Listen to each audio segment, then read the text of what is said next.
Spet je ponedeljek in spet se pogovarjamo o športu, kot ponavadi na straneh delo.si. Z mano je Gorazd Nejedli, naš nogometni strokovnjak, bi lahko rekli. Jaz sem Miha Hočevar, urednik športne redakcije. Govorila pa bova o dramatičnosti in predvidljivosti v nogometu.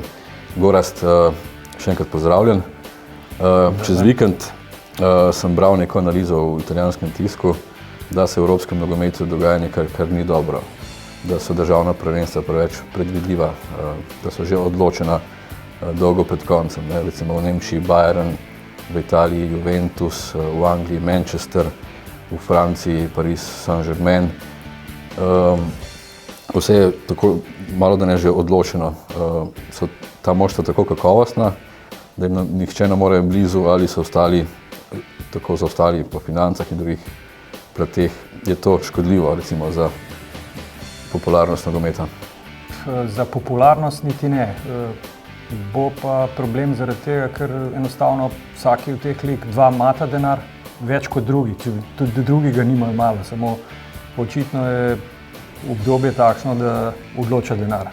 Ne več delo, kvaliteta posameznikov, ampak predvsem denar. Z denarjem pa lahko ti kupaš tudi vse to, kar smo rekli. Kvalitetno delo, kvalitetne igralce, suport popoln. In to je tudi, na primer, dobro opazil Henes, predsednik Bayerna, ki je očitno zaznal, da tudi v Nemčija prehaja v obdobje, ko bosta samo dva kluba igrala svojo ligo, ostali bojo pa pač pobirali drobtince, ne? In da dolgoročno to ni dobro.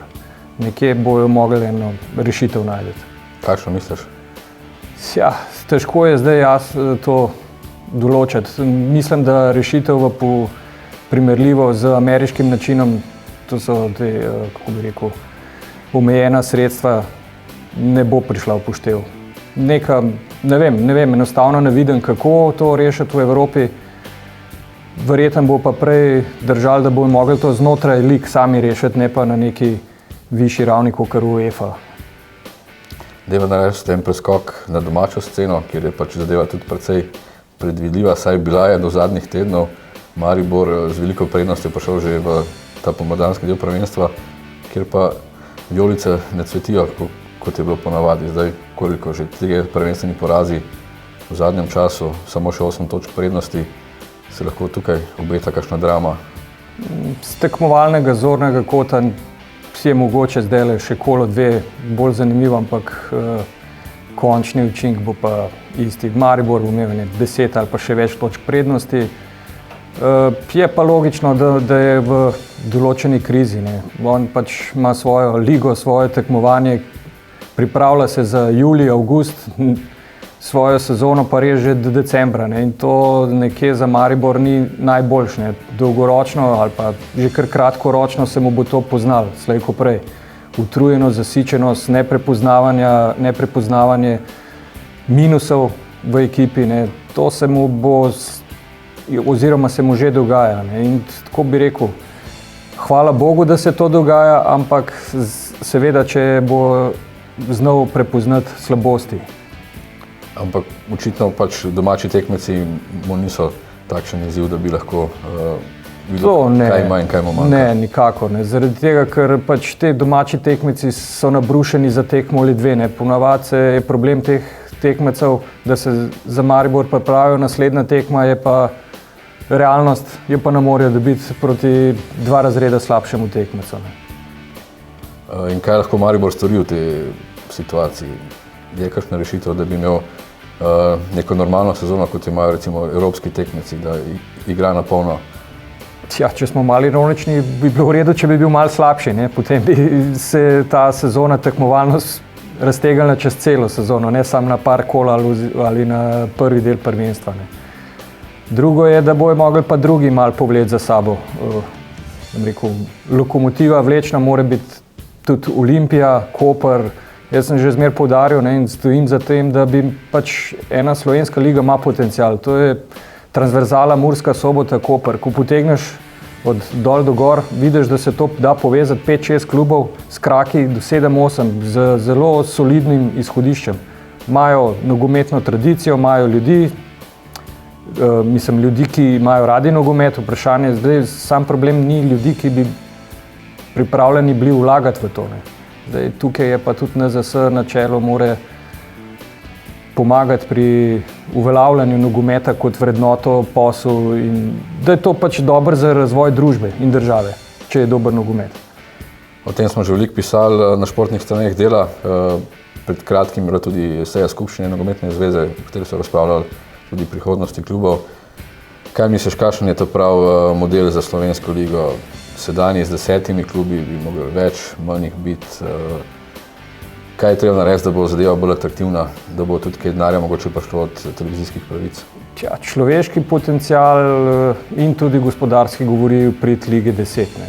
Zdaj, če bi bilo to še na slabšem nivoju, še manj denarja, potem je vseeno tudi, če jih je liga 16. Ker denarja, če ni denarja, pač je vseeno, ali jih ni za 10, ne 16. Kar zadeva pa, kako to oplemenititi, narediti še bolj zanimiv.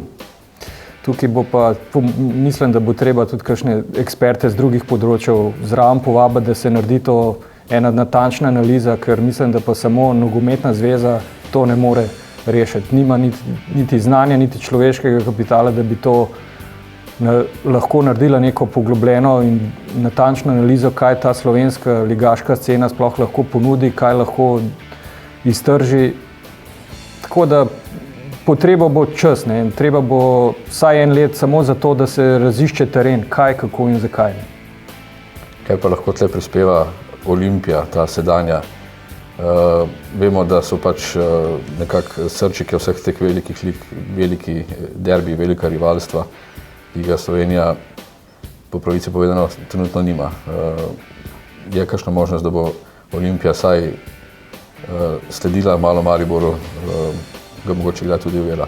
Tudi to se lahko zgodi. Sej zaenkrat kaže, da je čist solidna, ne? Da lahko kaj napreduje, samo dolgoročno, pa brez ljudi, ki so v nogometu nekaj bili, ne vidim prihodnosti. Ne? To bom rekel, je kar ena kruhoborska varianta. Zdaj imaš ljudi, ki imajo radi nogomet, radi bi delali samo brez enega porekla nogometnega, bo težko šlo. To dokazuje tudi tujina, kjer glavno besedo v velikih klubih vendarle imajo bivši nogometaši, bivši zvezdniki.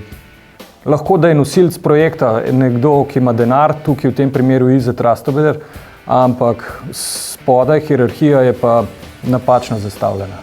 Ob vsem spoštovanju do teh ljudi, ki delajo v klubu, ki verjamem, da se trudijo, samo to v dolgoročno oziroma tudi kratkoročno ne prinaša nobenega uspeha. To je pa pač vidno že na tribunah. Ne. Ljudje se morajo poistovetiti z nekom z znanim imenom, ki je dal neki temu športu oziroma tudi dosegel nek uspeh v tujini.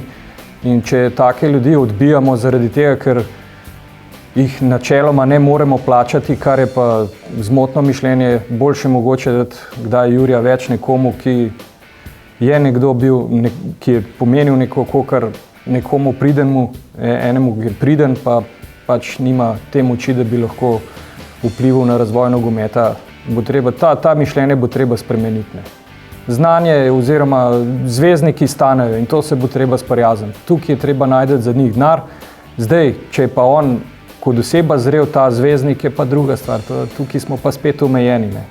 Tukaj imamo pa pač tok in tok igralcev bivših, med njimi treba pač prav ga izbrati.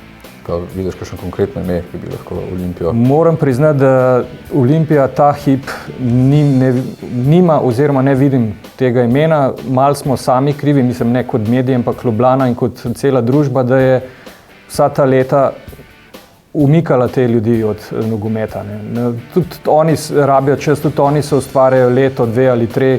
Treba jim je dati priložnost in biti potrpežljiv. Res, da mediji ponavadi takoj usekamo na prvo, če rečem v žargonu, ne čakamo. Ne. Tudi primer Mileta je tipičen, že samo s časoma bi tudi oni dobili izkušnje, znanje in tisto, kar jim manjka v delu v takih okoljih, da bi lahko tisto znanje prenesli v domače okolje in ga razvijali. Upam, da bomo našli koga, ki bo opravil to nalogo, ki bo dal neki blišč tudi ljubljanskemu nogometu. Zdaj pa se spet preseliva iz te naše scene, ki težko zapolni štadione, na tisto, kjer s tem nimajo težav. Ne. Polfinale Lige prvakov, jutri Bayern v Barcelona, potem v sredo še dvoboj madridskega Reala in Borussia Dortmund. Kaj praviš za jutri? Lahko Barcelona brez Messija mogoče premaga Bayern, ga lahko sploh tudi z Messijem premaga trenutno? Vse govori v prid Bayerna. Ekipa v razvoju, ekipa, ki ima denar, ekipa, ki ima vizijo. Drugo pa je, kar je pa tudi vidno na reprezentančni sceni, nekako Nemci proti Špancem ne morejo. Čeprav tukaj ne govorimo klasično o spopadu dveh narodov, dveh nacij, to so mešane ekipe, večnarodnostne. Je pa tako, da pač sistem igre se takoj poruši, ko pride nasprotnik, ki je dominantni. In Barcelona je dominantna s svojo posestjo žog in Bayern, ki se je močno spremenil, ki igra tudi na način s posestjo žoge, še hitrejš, ampak tukaj bo pa v podrejenem položaju.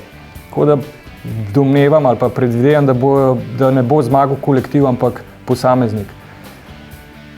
Barcelona jih že ima preverjene, Bayern v odločilnih tekmah pa še ni imel ključnega moža. Torej, Barcelona. Ne bom rekel, da Barcelona, tako bi rekel, raje bi videl Bayern, samo bojim se, da bo še mogel počakati eno sezono. Na Guardiolo, na primer. Čeprav tudi Guardiola ne vem, kaj več lahko naredi, mislim, da bo bolj naravna selekcija. Da je logično, da Barcelona pada, ne da raste, Bayern pa da raste. Torej, potem španski finale ali Borussia veliko presenečenje? Rajš, videl bi mešan finale, bojim se pa, da bo španski finale. Klasiko, s tem, da neki tudi pač ena simbolika, Real čaka že na to 10. lovoriko, od leta 98, ne, če se ne motim. 2002, ja. Se pravi, je enih 11 let, trudil se je, vlagal je, ne vem koliko, tudi rečemo, če se spomnim, je tudi Chelsea 10 let čakal, pa mu je ratal, ne. In zdaj isto, s temi vložki in to je isto, to pač neka nagrada za trud.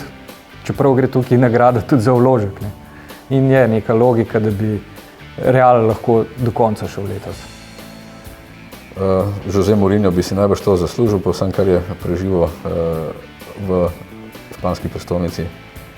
Ja, če si bi zaslužil, ne vem, je pa sigurno osebnost, ki si zasluži vsak evro in vsak sekundo pozornosti. In on dela na tem, da nogomet je številka 1. No, če bo zmagal ali ne, pol sveta se bo stavilo, da bo gledalo te dvoboje in seveda tudi finale Lige prvakov na Wembleyju čez slab mesec. Hvala za vašo pozornost in nasvidenje naslednji ponedeljek. Svidenje.